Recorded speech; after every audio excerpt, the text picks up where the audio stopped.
And for more, joining me in studio is Dr. Emmanuel Navon, a research fellow at the Jerusalem Institute for Strategy and Security and an international relations expert. And Emmanuel, how significant is this both for Germany in terms of its policy and perhaps of the movement by Israel and other parties that want to see this sort of global international ban on Hezbollah?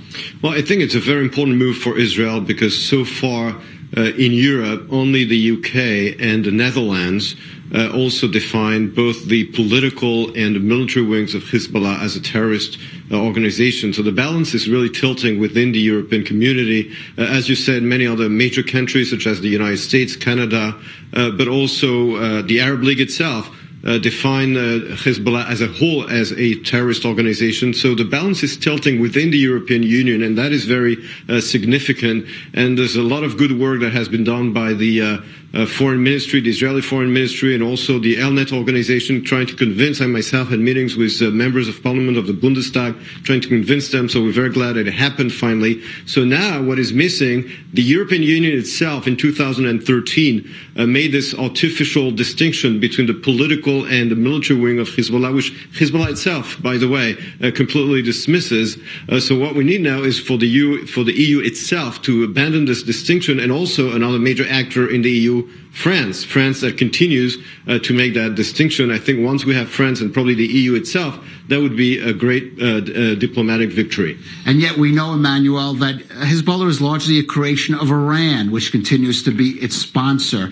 Is that the main impediment to getting the Europeans, for example, to condemn as a unity to condemn it? Because, of course, we know these countries, including Germany, still are doing business with Iran, maintaining their political connections, defying the U.S. sanctions on Iran. Absolutely. So first of all, when, for example, President Macron of France says he does not want to put the political wing of Hezbollah on the list of terrorist organizations, he says, well, you know, as far as I'm concerned, Hezbollah is just a political party and I don't want to interfere in the voting rights of the Lebanese. And of course, this is a completely disingenuous, because no political party in the world has 150,000 missiles directed at Israel.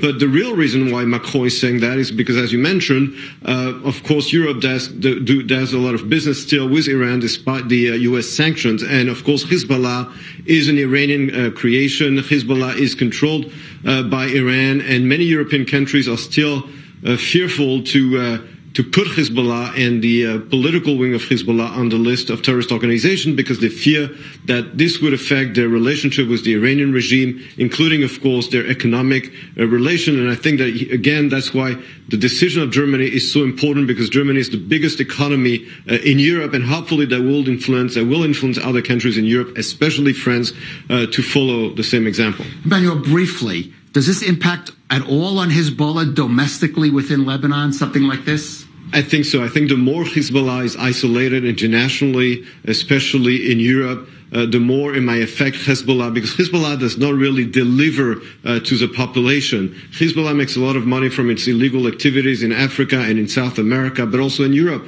In Germany, it had a strong presence. So the more Hezbollah is weakened economically, the more it might lose support from the Lebanese population.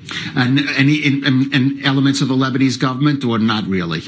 Look, the Lebanese government today still depends on Hezbollah, but again, the tendency here, if Hezbollah gets weakened economically, it will be much harder for Hezbollah to impose itself in Lebanese politics, and that's why the decision of Germany is so significant and so welcome. Okay, well, thanks you for coming on I24 News with us, Dr. Emmanuel Navon.